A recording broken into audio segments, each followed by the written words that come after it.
Hello everyone, welcome back to the airline class. Today we look at airline operations. Before we came to the airline operations today, we already looked at historical background of the airline industry. We already looked at the development of the aircraft in World War I, in World War II, and a bit earlier than this, we already looked at root causes that lead to the development of the airline industry.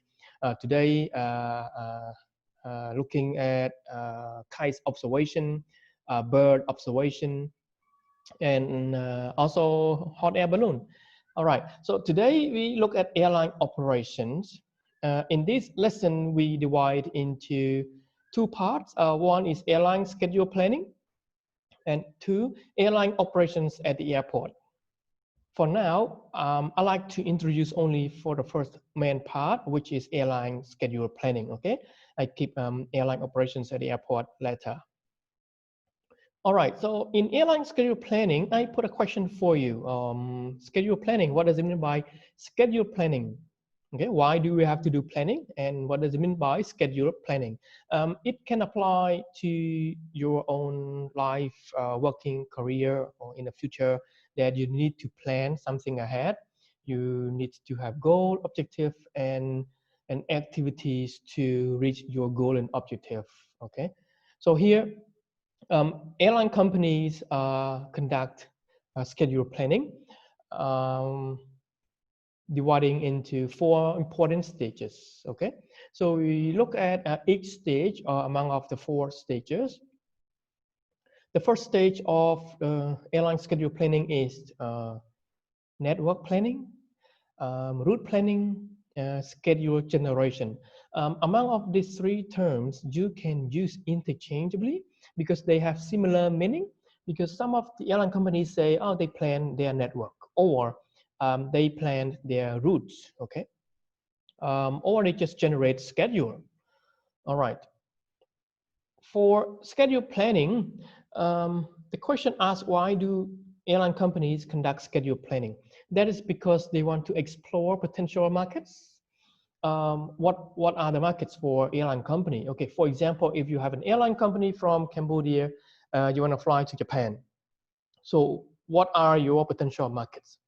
Probably Cambodian people as travelers, probably Japanese travelers, or perhaps other travelers that fly between the two countries, Cambodia to Japan and Japan to Cambodia. So you have to explore potential markets.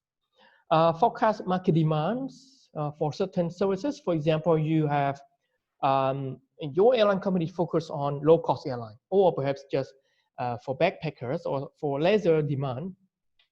Or perhaps some other airline companies focus on business demand, such as Thai Airways International, Singapore Airlines, Fly Emirates. These airline companies focus much in a bit higher income of travelers because they provide better service, use modern aircraft. They often are flying on time, not many cancels or delayed flights. Okay, things like this are the elements in your forecast market demands. I want to show this table to all of you so that you can read the table like this when you study airline class. Oh, I finished airline class. So can you explain me this table? Let me see. Okay, I just explained briefly for you. This table is about flight from Bangkok to China. So from Bangkok, you can fly to one airline company only for this table. So they fly from Bangkok to Beijing, Shanghai, Guangzhou, Kunming, Chengdu, Xiamen. Okay, so these are destinations from Bangkok to in China. And here is frequency. The frequency refers to how often do you fly per day from Bangkok to these cities in China. So if you see 1, 2, 3, 4, 5, 6, 7 here, that represents Monday, Tuesday, Wednesday, Thursday, Friday, Saturday, and Sunday. So if you see 1 to 7 like this, that means they fly every day. Okay, look at flight from Bangkok to Jiangsu. They fly 1, 2, 3, no 4, 5, no 6, and 7. That means they don't fly on Thursday and they don't fly on Saturday. Okay, from Bangkok to Xiamen, for example, 7 here, they fly only this time on Sunday only. Okay, at this time. This time is in the column of departure. So they leave from Bangkok at 10 and 10. 10 and 10 means 10 in the morning in 10 minutes. So they don't use AM or PM, but they just write 10, 13, 20, 23 like this. Okay, 23:59 means they fly 11 o'clock at midnight, 59, okay, almost midnight. 1 and 10, that means they leave at 1 a.m. in early morning and 10 minutes, okay, things like that. 2 in the afternoon, 14:55, 2 afternoon and 55 minutes. And they arrive at 3 in the afternoon and 50 minutes and +1. Okay, look, if you fly from Bangkok to Beijing on Monday, you leave Bangkok 11 p.m. and 59 minutes, and then +1 means a day after. That means you leave Bangkok on Monday, and then a day after you arrive in Beijing at early in the morning at 5:40 minutes. Okay, and the same time in here. You can read the time. Okay, flight number. So if you see TG614, okay, TG674, TG662, that's the name of the flight from Bangkok to Beijing to Shanghai with its this distinct, different, and unique name of the flight number. TG represents the airline company name Thai Airways International with OZ, KE, PG, okay, and yeah, things like this represent airline code. We will talk about airline code later. So if you see name a flight number like this, that represents from where to where, operated by, okay, which airline company. All right, flight time, that is the duration, 4 hours 40 minutes, 2 hours 40 minutes, 3 hours 15 minutes, things like that. Aircraft type is the type of the aircraft that your company okay, use for the route Bangkok to Beijing. Use these aircraft types. So start with A or B, A or B. Usually A or B because they use Airbus and Boeing. A aircraft type produced by Airbus company, A330, A330, and B777-300ER, B777-200. That is the name of aircraft type, manufactured by Boeing company. Okay. All right. So let's move to one of the examples about route maps. Okay, just want to say that airline companies start route planning well ahead of operations.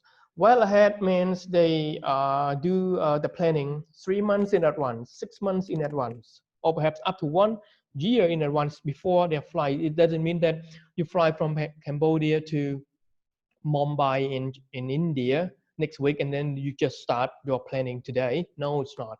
You need a lot of time to prepare your aircraft, your human resources, your budget, and doing marketing, also contacting government agencies and airport staff and things like that. It takes so much time. Route map like this, okay, if you see purple color line here, that means current destinations.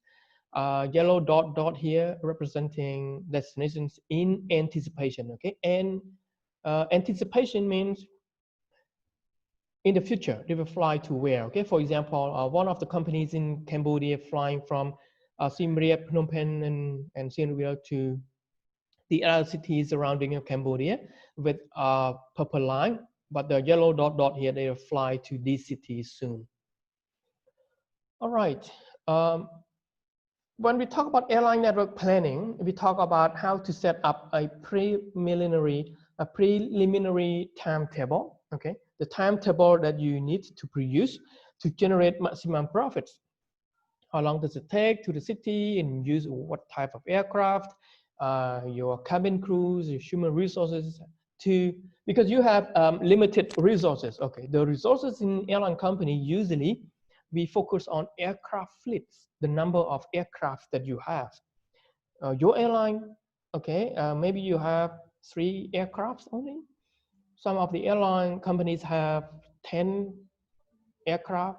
Other airline companies have over 100 aircrafts. United Airlines in the USA has around 1,200 aircraft. By far the most number of aircraft I think they have in the world comparing to other airline companies. Capital investments, okay, how much money that you invest for your business in the airline company, and human resources that you have, okay, any expertise and professionals in your company. All right, we move to stage 2. Stage 2 talk about fleet assignment. How do you assign your aircraft? If you have 3 aircraft, how can you assign your timetable? You want to fly to Bangkok, to Japan, to Mumbai, okay, to Hanoi, Ho Chi Minh City, but you have only 3 aircraft, and how can you do that? So fleet assignment is important. The fleet assignment is to explore the best possible way to execute the timetable. You have timetable in your hand previously, okay? So your timetable that in your hand that you have to implement it. You have to execute it by assigning available fleets, okay, available aircraft that you have, 3, 5, or 10, or 100, with the minimum operating cost, okay, operating cost. That means the cost, any operation in the airline company have to spend money. Just to park your aircraft at the airport, you have to spend money. If you don't spend the money, you don't pay for them, they don't allow you to park your aircraft. You own aircraft, but you don't own airport. If you have airport, that's perfect. But if you don't, you need to park your aircraft at the airport. 1 hour, they charge you how much? And if you park, you don't have operation, you park a full day with 24 hours, they charge per day how much? And that is the case. Okay, let's have a look at this. You have to have the right type of aircraft. So here you can see 2 different types of aircraft. Okay, to see the engine here, turboprop fan engine with this one with a jet engine a bit faster and larger. So if you have operating flight from Phnom Penh to Siem Reap, do you need to have this bigger one or just a small one? And if you have flight from Phnom Penh to Bangkok, do you need the small one or you need a big one? So that is the case that you need to assign your aircraft. That is the point we talk about fleet assignment. For a long haul flight, maybe you need bigger one. For short haul flight, maybe you need just a small one. And the capacity, for example, you have about 50 passengers.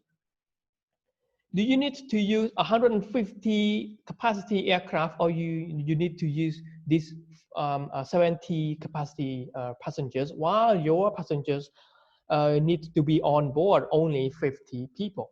So of course you use the small one. That's the point we talk about fleet assignment. Okay, use which aircraft so that you can have minimum operating cost. The bigger aircraft consume more fuel, consume more services and more cabin crews to operate the aircraft. All right. Okay, I don't explain much in detail about the aircraft type, just briefly talk about different levels of seat capacities. Okay, seat capacities mean how many seats you have in an aircraft so that you can accommodate how many passengers, for example, small one and big one, and look at the seat capacities, okay? How many people can sit there. Briefly telling you about the cockpit, where captain and pilot sits here. Okay, the tail here, the tail usually cabin crews work in the aircraft, keeping, refrigerating food and beverage in here. These are the 2 wings and tail, and these are 2 toilets. And the toilet also, there is one in here. Business class group in here. Okay, business class seats are larger than economy class seats. Okay, these red arrow represent exit for emergency exit. But usually when you enter the aircraft, there is only one entrance or two. Okay, but for emergency exit, you can leave okay by these exits. All right. In stage 3, there is aircraft routing. In the aircraft routing, you have to understand that you have to routing your aircraft. Okay, for example, you wait for the other aircraft coming from one city and wait here so that you can continue to the other city. That is, you have to change your aircraft from one city to another. Use one small or big one. An aircraft of this fleet can operate those flights in a route sequence surely. Okay, you can use one single aircraft for Ho Chi Minh City to Phnom Penh and Phnom Penh to Hanoi and Hanoi to maybe one city in China. So you can manage your aircraft.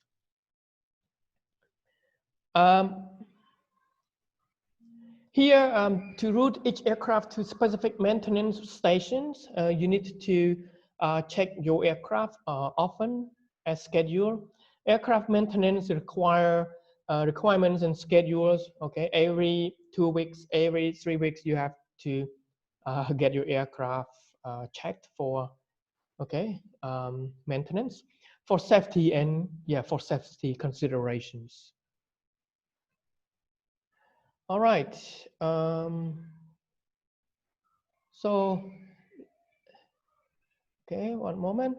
So let's move to the last stage. That is stage 4, crew rostering. Okay, in rostering, you change your cabin crews and pilot. A pilot can only be rostered to fly a certain type of aircraft. If you operate if you know how to operate A330, maybe you cannot operate B777. That's because different type of aircraft, it's difficult to operate different type of aircraft because they have different functions. And you need to have a lot of conditions to be a pilot that operate many type of aircraft. Okay, crew, that is, or cabin crews, people that work in the aircraft, will require specific training for those aircraft types they will operate. So if you operate only small aircraft, and then if you want to operate a bigger aircraft for changing from short haul to long haul flight, you need to have training.